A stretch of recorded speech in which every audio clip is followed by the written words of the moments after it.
All right, what's up, everybody? Happy Monday, February 19th.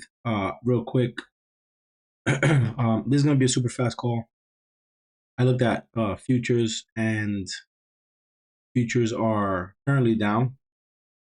We are Futures are currently down, and I'm feeling bearish for the most part. And I'll tell you why, and I'll show you why. Because this top part right here, this is our daily price action on SPX.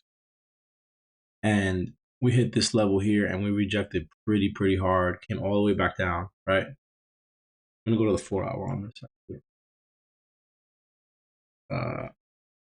So we made a new high on this candlestick. So sellers came and brought it back down, and then the next candlestick opened up here and fell really hard. Basically took out the previous candle's low, and then the candle's low before that. Actually, bearish engulfing. This candle engulfed this candle to the downside, and then we gapped down. And then we kind of found some support back in this area where there was some support on the 4 hour, and we made our way back up, but we couldn't take out any of these highs. And very tough resistance level on this candlestick. And then even though there's a bunch of buyers that stepped in, price went right back down. So I just think that there's a lot of sell pressure sitting at this area. I mean, we are trading above 5,000. We've been above 5,000 for a few days, but I don't know if we're gonna stay here. Personally, I think that we're gonna go back down. And SPX is extended from the 50-day moving average, which we haven't been to in quite some time. Let's go to the weekly on this. Yeah, I mean, we haven't touched a 50 since the week of November 6th. So I personally think that it might be time for us to come back and retest that 50-day. Oh shit, hold on one second.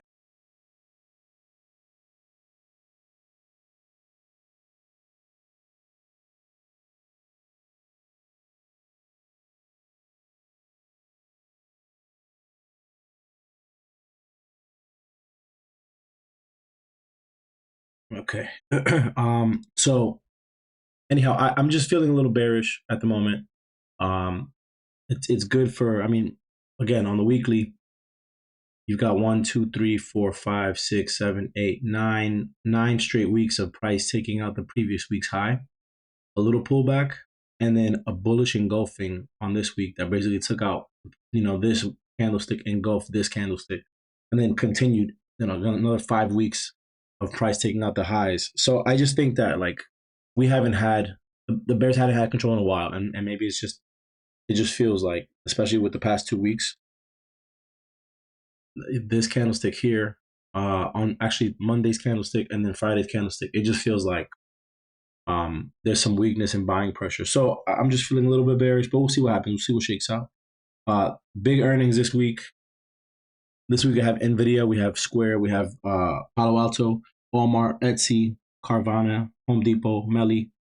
Let me see who else. Teladoc. Who else? Some energy names. But yeah, that Nvidia is going to be major. That Walmart's going to be major. That Square is going to be major. That Palo Alto is going to be really big. So I think Nvidia is the biggest one for us. And they are reporting on Wednesday after close. So we'll be watching. I'm sure the entire market will be watching Nvidia. And another reason I'm looking at this move on SPX, and you see how it kind of rejected at this Fibonacci level, and then it kind of pulled back, went back to it, pulled back a little bit, and then broke above it. It never came back to retest it. So I think that there's we need to come back to this area to retest this Fibonacci before we can start a new move. Especially a 1618 fib, which usually is like the end of the move. So I would be interested in seeing price come back to that level and work some things out. But let's see, what do we have on the economic calendar real quick? Well, as you know, we have a short week this week. I'm just looking through for the bigger stuff. Coca-Cola has a presentation on Tuesday. AMD has a presentation on Tuesday afternoon.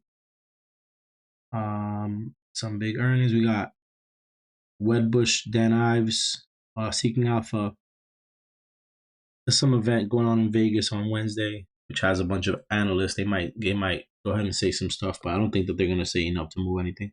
Nvidia is the biggest event in my opinion for Wednesday afternoon, and then Moderna, Moderna, PCG, Dominion, Intuit all report on Thursday pre-market. Let's see what else. That's what I'm looking for. Federal Reserve Bank President of Philadelphia will speak on economic outlook Thursday at 2 o'clock, and then everything else after that is after hours. There's some more Fed speak after hours. What else? And that's about it. And then Walmart has a 3-for-1 split that becomes effective after the closing bell on Friday. So Walmart's going for a 3-for-1 split. So anybody who's interested in Walmart, um, they'll be splitting their price. So that's gonna be one to watch. So I'll add Walmart to our thing tonight to take a look at it. All right. So I have about 12 names or so. So I'm just gonna go ahead and get right to them. First one's Amazon. Now again, I'm feeling a little bearish. So if you see that I'm like favoring the downside, you understand why. But we will prepare for upside and downside. So Amazon daily chart. Let's look at the weekly first. Weekly, very, very strong, right? Good consolidation, rip, pull back to the 50-day, and then like bounce hard and continue hard, right? And we have a little bit of a broadening formation here where price is kind of discovering where it can go, right? So we have price kind of going up, and we have price kind of going down, right? On the let's look at the 4 hour, let's look at the 65 minute on that. So what that looks like on a 65 minute on a smaller time frame is that, right? Just price going a little high, going low, coming back up, down. So with Amazon, what I think, you know, and again, I have a little bit of a bearish bias. So what I think is going to happen is we're going to break down this range right here. We've been trending downward between these 3 days. We had this little gap down. I think the gap down was just part of like we found sellers, so now we're trading down, right?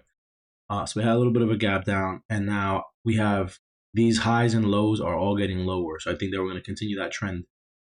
So I like it to break the low of day, and then go ahead and test that previous low right there, 165.75.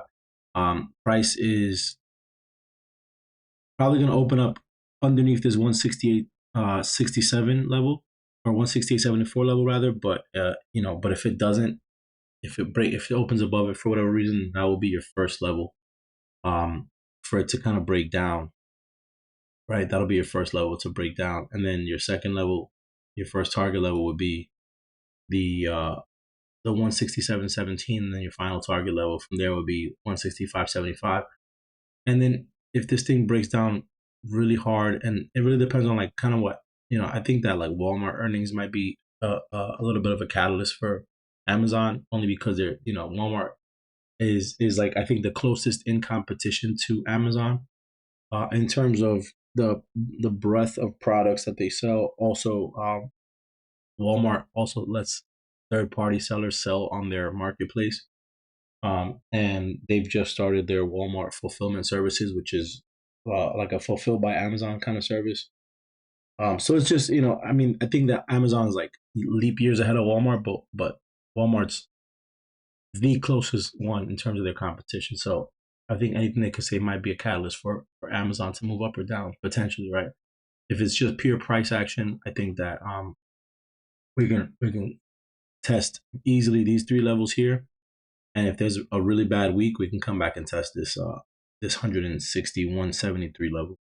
Now, on the flip side, if let's say Walmart's trading right in the middle and it wants to kind of break the range of the day high, then we can target the high of day as a first target. The second target would be the high of the previous day.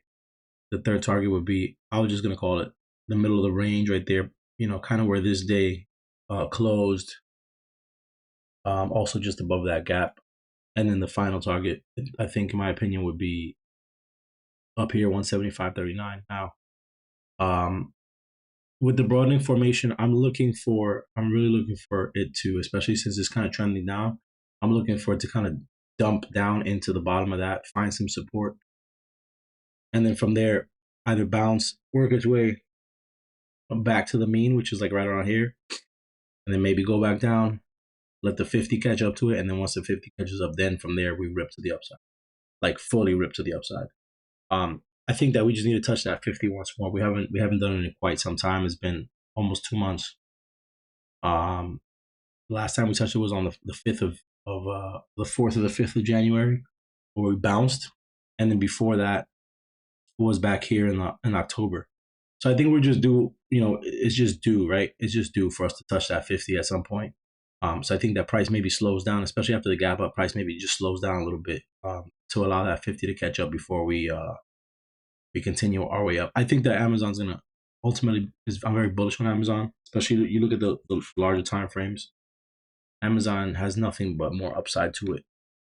But we're in an area where there are a lot of sellers waiting. They've been waiting here since back here, right? They've been waiting since back here. Some sellers got to sell here. Some sellers stepped back in here. Some sellers definitely stepped in here and here. You see how price reversed after it came out of this supply zone. So now we're just right back in the supply zone. So I just think it's going to be tough, and I think we should capitalize on the downside on Amazon during this time. You see, as soon as it touched that area, it fell hard. So I think that let's just see what happens. But those are your levels that I'll be watching for Amazon. Next one is Boeing. I like Boeing to the downside. I think Boeing to the downside is just a very, very clear play. You have this level of support here that's holding up, and it's just sitting underneath that 200-day moving average, right? That black line, that 200-day moving average, and it also being forced down by the 20-day, right? It tried to take it out on these few days, and it couldn't, and it's failing, and now it's going sideways. And actually, I think this is like almost like a triple inside bar. I see like the range, like this one broke down below the low of this one kind of broke above the high of this one kind of broke down below the low of this one, but this is all within the same range. Like this is all very, very, very tight. Like I'm just gonna draw a box from there to there, and then extend it over. You know what I'm saying? And like this is just all this price is just within the range of that one candlestick for the most part. So, I'm looking for price to continue and work its way down. Right? We want to take out the low of day. And as you can see, I mean, we did close above where all the volume is. Like if you look at the volume, these little green lines that I have on my candlesticks, those are the volume points of control for the day. You see all the volume is sitting down here, and the price closed just slightly above, right? My volume is sitting here at 203.38, and the price closed at 203.74. So just like a little bit over where price is. And that could have been on one candlestick. It could have been, who knows? But I think that we break down below the low of day on this candlestick. We target the low of that whole formation, which is just like 50 cents below that. And then from there, we can start to leak down into some of these levels. There's a little bit of a gap here that needs to be filled that we haven't filled yet, right? So I think that's what we're aiming for with Boeing. And I'm just going to go ahead and target the bottom of that candlestick as well. So that's what I'm looking at for Boeing for this week. Just straight downside. I mean, they had good earnings, but they haven't been able to take out some of these highs, right? This price has just been wedging for the most part. This price has just been getting tighter and tighter and tighter for the most part. And right now, being that it's below all the moving averages, I just love it for the downside. So next one is Tesla. Tesla, I like Tesla in both directions personally. It's been moving contrarily to the market. Like the market goes up and Tesla goes down. Let me change this to. So I do like it to the upside to touch some of these levels here in the 50-day. And obviously, moves like this, maybe like a 2-week move for that to happen. But it can easily break below its low of day. This can easily be a 3-bar play to the upside, or it can be easily a 3-bar play to the upside, right? Where it forms another couple of candlesticks and works its way up into this area here at $213. Or it can break down and retest that 20-day, I think that's probably where we might end up, just coming back down and working our way into that 192 level ish. I won't bother going below this level because I know there's a bunch of buyers sitting at this level. I saw that when price there's clear demand back down here. You could tell when you look at the smaller time frames. But if we do break down below this level for whatever reason, then we could just target the level of the previous open, which is the previous open is 185.30. I just don't see Tesla coming. You had your chance, right? Like you had your chance. Tesla gave you three chances. It gave you it gave you a chance here. It gave you a chance on these 2 days, and it gave you another chance over here to catch it. I think it's working its way up. But if it does come down, it's going to come down, tap that 200, tap that 20, and then work its way back up. In my opinion. Um, so we'll see what happens with Tesla. Netflix. I like Netflix. Again, in both directions. I am favoring it to the downside only because I think it has a really good risk reward to the downside. The reason why I like it to the downside is because we have this volume sitting, Friday's volume, low of the Friday's volume is at 589. The high where Thursday's volume is at 591. It's just a concentration of volume sitting within that pink box right there, and price closed below that on a bearish engulfing candle. So the price took out the highs and the lows of the previous day. So I think that below, we can go and target Wednesday's price, and then from there, I think 558 was probably the last stop because look at all the support that's sitting. So it's like a nice clear move to the downside. If we go, let's say we rip it at the open and then we set our stop at right at where the volume is right there, that green line. And then we go ahead and bring our target to like this final target here. We got like a 5-to-1 risk reward ratio. That's why I like it. Nothing crazy. Now, if it does go rip up to the upside, you have to look at some of the larger time frames for this one. Because Netflix has definitely been here before. We have this pivot here, which we're rejecting at the moment. I'm gonna paint that one black. And then we have some of these highs, which I think would be the potential target to the upside. You got that one there. You got, let's go to that one. And then let's go to that. Those are your targets for the upside, but we're at 580 something right now. We're talking about 630. I don't think that we do that right away. Although looking at this weekly, you got that strong move to the upside. Pretty much two resting bars where price didn't really retrace and then price kind of chilled in the same area. And then you got a nice strong move coming out of this past week. So if we do take out the highs of Thursday and Friday, then I think that we can easily, we can potentially work our way, not easily, but potentially work our way, within a couple of weeks up to this 632. Maybe not this week though. Maybe not this week, just based on what I'm seeing with SPX. But the price it's delicious, right? Delicious price action on it. Next one is TSM. TSM, again, I'm favoring it to the downside. The reason why I think everything is just trending slowly downward. We got the little gap over here. And then we have this gap down here, but I'm not like, I don't think we're going to go back that far. I don't think we're going to head that far down, personally. We could, the thing with TSM is that TSM is kind of wrapped up in NVIDIA earnings. They're all in the same industry, and so anything that looks good for NVIDIA is going to look great for TSM. Now, if we do rip to the downside, we do have some nice targets. 120 would be the final target, in my opinion. But then let me just stretch this out a little bit. We also have kind of a falling resistance line that we could take out pretty much at any moment. Let's do a 2-day on this. Yeah, so, and then the 2-day candlesticks, we have a nice, potential. Let me just change the color of this so there's no confusion. Rip open those 2 days, target the next 2 days, target those next 2 days, target the next 2 days. Nice potential pivot machine gun happening here, right? We have the inside bar 2-day breakdown, retest support. You see a little bit of buying pressure here. If the buying pressure doesn't persist, then we're going to fall down into the 20-day moving average. If the buying pressure takes over, we can easily rip through all these targets to the upside. So TSM is one of those that I do like in both directions.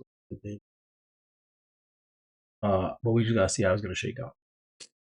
Let's see. Next one is DKS. I like DKS to the downside. I know it's very rare for you to hear that from me, but I do like it to the downside at the moment. Not necessarily an inside bar on this. We did take out the high of the previous day. Friday, we took out the high of Thursday, right? So we made a new high. But sellers brought it right back down underneath all volume.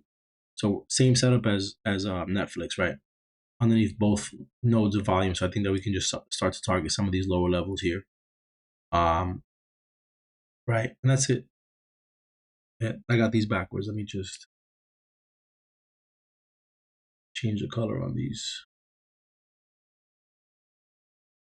Yeah, I'm usually very bullish on this, and I still am. I just think that uh, I think that same thing. We're gonna get a little bit of a pullback on this. I mean, we had nice consolidation for like 7 days, 8 days, and then it ripped for like 9 days. So we needed to pull back for like 1 or 2 days before it can continue. I don't know if it's gonna touch that 50. It's very, very extended from the 50-day. Last time I touched it was back here in November. Um, but it was a gap down, sideways consolidation, and just rip, rip, rip, rip all the way through. Um, so I think we deserve. I think DKS probably gonna give you another one of these, right? Or maybe it'll drop down like this and then kind of go sideways before it continues. I think the setup is right for a downside move. So personally, next one is Lulu. Lulu, I think, is gonna continue to the downside. Simply put, it's just been forming lower highs and lower lows. Right. So I'm just looking for that. That's all I'm looking for. Back to the area where it kind of consolidated. I do see that there's a bunch of buyers sitting in this area. I don't know if they're still there. That's the thing. Where's the bottom of that wick there? I don't know if they're still there. Right? There you go. They were present here. This price kind of slowed down, bounced a little bit, went sideways a little bit, jumped. But now we kind of took out the bottom of this range here. So now I'm interested in seeing if we can test this candle, which we did. Test the bottom of that candle, which we did, and then come back and kind of test this area over here. So that's what I'll be watching primarily for Lulu. Lulu, you might have to just buy some time on it and just let it do its thing. So that's Lulu. Next one is Coinbase. I have about 6 more. Coinbase. Now this thing is an absolute monster. It gapped up for earnings and then it kind of went sideways on us a little bit and then it gapped up on Friday. And then the same thing kind of just dropped. So if you sold at the open or you sold like right after it opened, let it hit its high, made some money.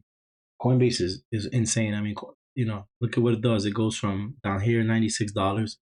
It goes on a tear and it goes up to $185. So almost 100% move on Coinbase in just like two months, not even maybe a month. So uh, Coinbase is just a fun one to trade. I have it for up and down. The reason why I like downside obviously is because we have a little bit of a gap to fill here. Right, we could target that as the first one. Here's your second one. There's your third one. And then for the upside is quite interesting. We had like strong move up, slow pullback, little consolidation, strong move up, slow pullback, very little consolidation. Now strong move up, right? So do we continue that move? It's quite possible. 200 is right there. 200 is right there. I think that Coinbase wants to achieve 200. I'm gonna go ahead and change this to. It just seems like Coinbase wants to achieve 200, especially since it was sitting at 90 something a little just a couple weeks ago, about 8 weeks ago or whatever, 10 weeks ago, or whatever, however long this was. And my favorite thing about Coinbase, and I'll always bring this up, is all of this consolidation, just sideways, pretty much for a year, right? Let's see. May 2022 was when it formed this candlestick, and then from there, it just kind of went all price remained underneath this candlestick until here, until November of 2023. So just mad long worth of consolidation. And so as much as it's going to consolidate, it's going to give you good volatility, and in this case, I think it goes to the upside overall. I would like for it to kind of revisit this and maybe retest that 50-day before it continues to move. But if it, that way we can like catch it, right? But if it doesn't, that's cool. 200 is on tap on Coinbase pretty much, and then above 200 we got 217 on the weekly. So very nice chart. I do want to see. I personally want to see a pullback to that 50-day before it continues. But we'll see what happens. Next one's Twilio. Same thing. I'm usually very bullish on this, but this is just an easy chart to short right now. It's already showing weakness. There's already blood in the water. Already into the 200, underneath the 50, underneath the 20. Already reported earnings. The earnings. It's a positive report, but everything's going down. So I think that there's no reason to keep it, to hold it up here at this moment. I think we just continue to slide until we find some support. Now the nearest area of support looks like it might be around here at 54, 53. So we have just a couple of targets there, right? The first entry, first target, or second entry, and then second target, or depending on where your entry is, final target. Um, and then this thing can give you, it's good for $2 on a move pretty much. So you could play for 2 days, you could play for a day, whatever the case is. And anything I put out is probably going to be for Friday expiration. But for some of these, you might want to look out for like some next week calls or puts, next week expiration, so that we can put enough time on the move and let the move really occur. Because Tuesday, Wednesday, Tuesday, Wednesday, Thursday, and then a volatile Friday can really become nothing. It could be a doji, right? It could be nothing. So maybe we'll put a bunch of time on it. But I do like it to the downside. Next one is Carvana. Carvana reports on Thursday. I have Carvana for a downside play right now. I have it coming back to the 50-day moving average in my notes. So break below the low of day on Friday, retest the low of day on Tuesday, come back and retest where this 3-bar play kind of formed here, where the 50-day moving average is. That's it. Nice and simple. You can set the Fibonacci 50% level of this candlestick as your stop. So you take your entry like here at the low of day. You bring your stop down to the 50% for the move, which is right around, where is it? Right there. You set your target here. You got like a 2-to-1, 2-to-1-ish, right? My line. 2-to-1 risk reward ratio. Upon entry, once you're in the play and it starts going positive, you can bring this down.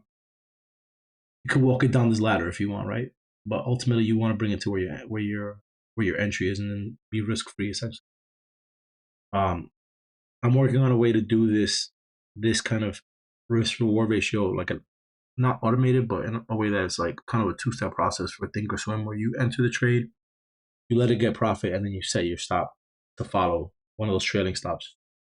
So once I have that, I mean, it's not difficult. I just have to sit down and do it. So I'll probably have it done by Tuesday or Wednesday. But anyway, this is a good risk reward to downside. I think it has more downside before it continues to do upside. This also kind of looks like an inverse, also looks kind of like a head and shoulders.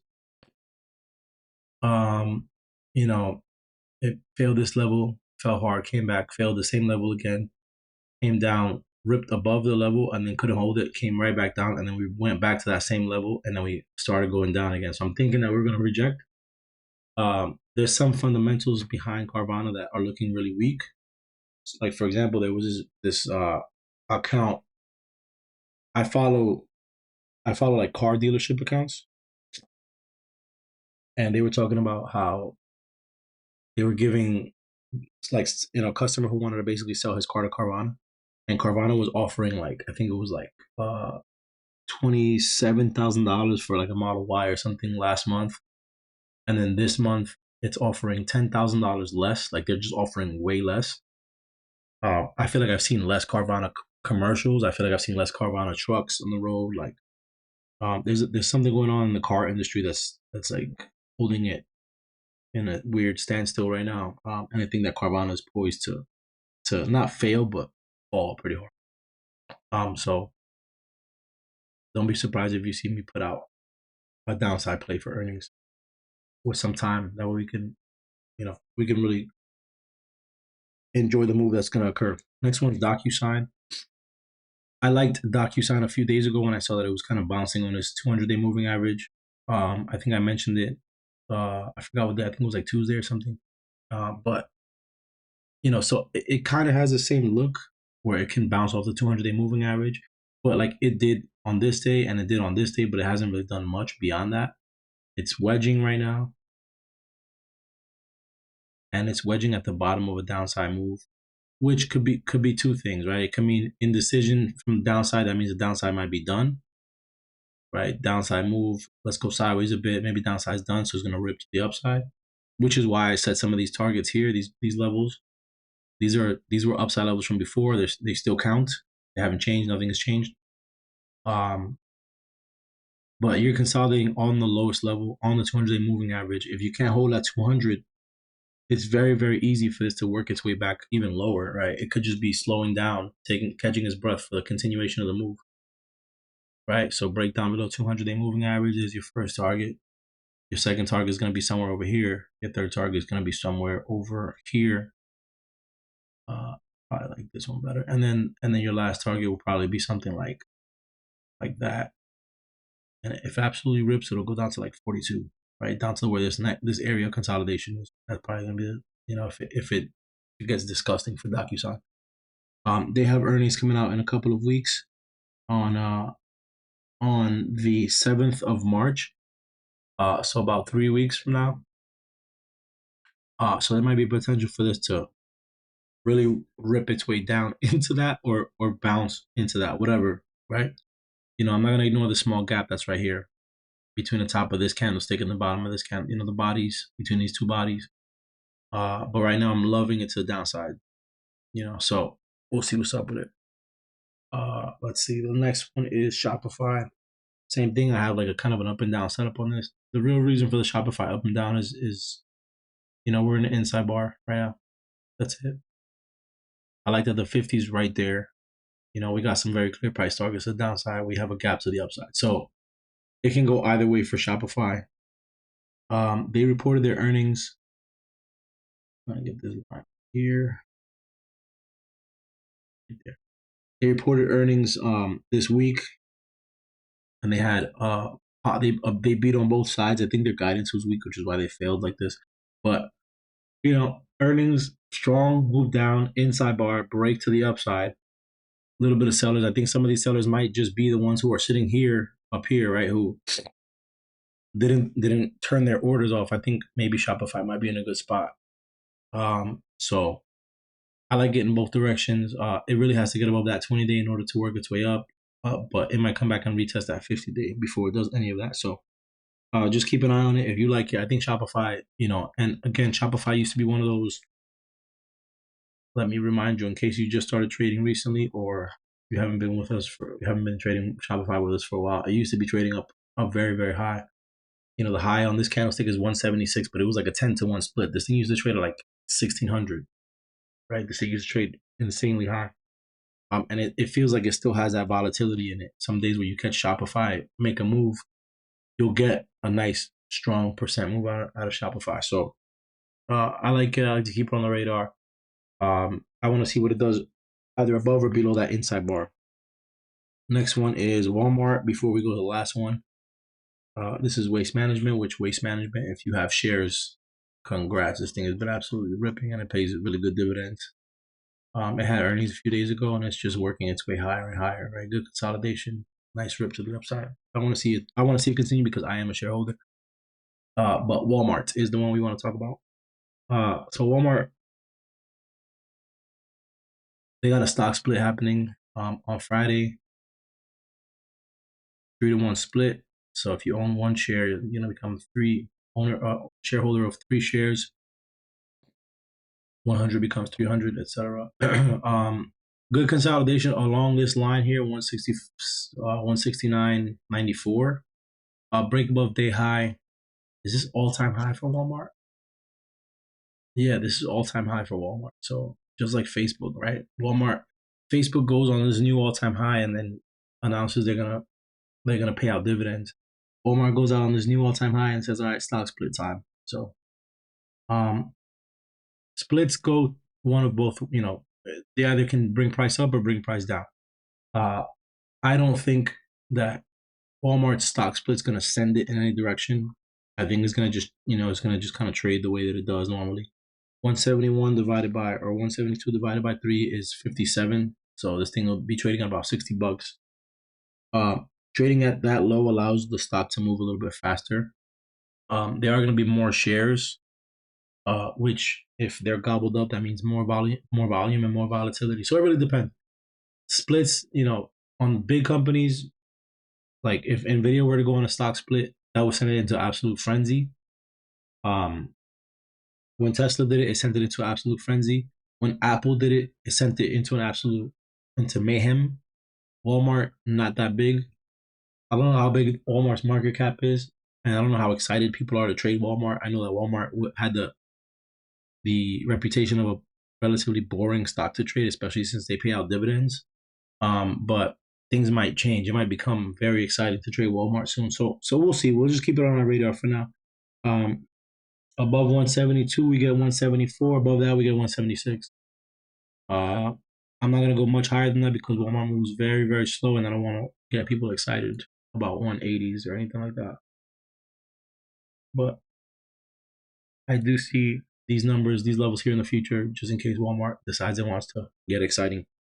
The last one we'll look at is Nvidia. Nvidia. So I had this trend based Fibonacci here. Let me just lighten it up a little bit. That trend based fib there. Basically, here's the start of the move. There's the end of the move. Or here's A, there's B, and there's C for the pullback. And then you get all your future levels, right? So all these levels, this levels that pretty much started on this day, and price reacted to pretty much each and every one of them. This 557 was a very tough level. It went and knocked on it 3 times or 4 times before it finally ripped through. Good consolidation on this level, nice continuation, and now we're trading above I believe 719.44 is the final level on that trend based fib. Yeah, there's no more levels up there on trend based fib. So I think that, and again, we can make predictions about Nvidia. Nvidia has been publicly spending their money in other companies, saying we like this company, we like that company. They're going to partner with us for this venture. They're going to partner with us for that. And, they're not doing it on their own, right? Nvidia is, for the most part, a hardware company, and they're bringing on software partners in order to make their hardware better. It's like kind of like real life research and development, which I think is really cool. So it's good for them that they're doing that. I think that the fact that they're publicly very happy to spend money and very excited to spend money lends itself to the fact that they might absolutely demolish earnings. Let's see, 4.593, 20.395. Yeah. So they guided up very, very strongly, which is the reason why I think this is ripped this way. What they need to do in order for this move to continue is they need to guide up parabolically. They need to say, all right, we want a 4.9 estimated earnings per share. Now we want 9, right? Double. Instead of going from 3.6 to 4.9 or 4.59, let's go to 8. Let's go to 9, right? Instead of 20 billion estimated revenue versus the previous 16, right? They estimated 16, reported 18. Now they're estimating 20.4, report 20, report 22, 23, and estimate for the next, guide up for the next one, guide up 30, guide up some insane number. With a crazy, crazy, crazy guidance, that's the only way they'll go kind of parabolic. And I can see Nvidia get to $1,000 on some really, really, really good earnings in the next 2 or 3 quarters with some really, really strong guidance, right? Now, if they guide conservatively, which they probably will, I'm sure there's going to be a lot of good stuff in that conference. But a conservative guide, just because you don't want to be the one to like blow up the bubble that's going to burst, right? But with some conservative guidance, a beat on both ends, conservative guidance, this thing might pull back pretty hard to that 50-day. I just don't know. I don't know what people's reaction is going to be to this. Some people might have gotten in around this time when price was at $476, and today price is at $726. Like you almost made 100% on your play right there. It's like an 80% move or something on your play. So there's no reason for a lot of people to be in this play anymore. Like a lot of people want 10, 20, 30%, especially like big money. Big money wants like 30%, and they're out. They're not holding for 100%. So, um, so I think that the odds are in the favor of Nvidia falling after earnings.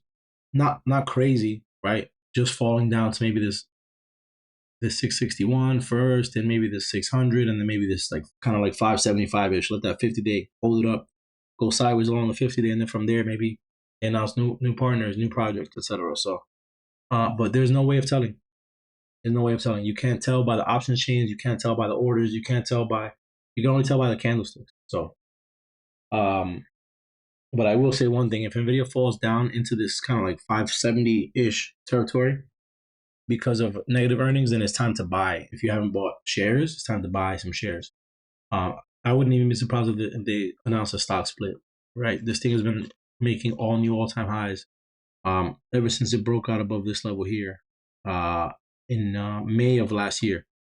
It's kind of casually made new highs, came back, made kind of new high on this candlestick, came back, and then from here, from January, pretty much all this year, it's just been making a new high every week. Right, look at the weekly chart.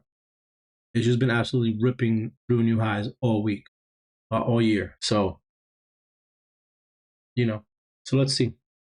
Let's see what happens. I can't really call it. I like it more to the upside. I think that they might say stock split. I don't know if they've ever split in their history before. Let me look at price actually. You could tell kind of by looking at the price. I don't think they have because yeah, this was like $4 in 20. Imagine buying Nvidia at $4 in 2016, right? 2016. That's when I started buying stocks. But anyway, imagine like buying Nvidia for $4, 200 shares. You'll be a very happy person right now. But yeah, I don't know. I think a stock split is in their future. I think that strong guidance would be the only thing to keep this move going. Look at the move on the weekly. It's just like almost absurd, right?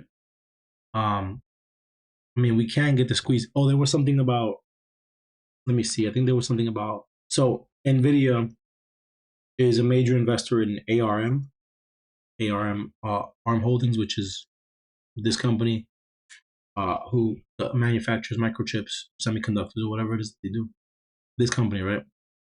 This company is also largely held by what are these guys? SoftBank, I believe. Oh, you know what? I have it mixed up. It's SMCI. The SMCI. It's one of these. It's either ARM or SMCI. I gotta go back and do some research. So I owe you guys some research. I thought it was ARM for some reason. I know that Nvidia is a shareholder of ARM. I know that SoftBank is a holder. I believe it's SoftBank is a holder of ARM, and there's a lockup period that's supposed to complete in March, and so a lot of people think that when the lockup period is over, investors dump their shares. They can finally sell, so they sell. But SoftBank is the one behind it, and SoftBank is like the biggest bull. Like if you're bullish ever, SoftBank is your best friend because SoftBank sends everything to the moon, right? Um, SoftBank was part of the reason why Tesla did this crazy run back in the day. SoftBank was a big reason why who was it? I think SoftBank had to do a lot to do with the meme stocks. So, SoftBank will send it and then dump it. They're not gonna dump it right away. They'll send it and then dump it. So when they send it, it might go like this, right? It might go like that, up into like the 200s, et cetera, et cetera. I just now I have to really check to see which one it was between SoftBank and between ARM and SMCI, which went absolutely insane on Friday for the downside. Um, some of these I'm not paying more than like $200 for a premium on a Friday for same day expiration. Personally, I'm not doing it, so I won't call it. But I know a lot of people made money on SMCI on Friday, and they did have a stock split in July. Okay, Nvidia did have a stock split in July, so 2021. All right, so um, yeah, I mean July 2021 was. Let's see what the price was after. I guess after the split.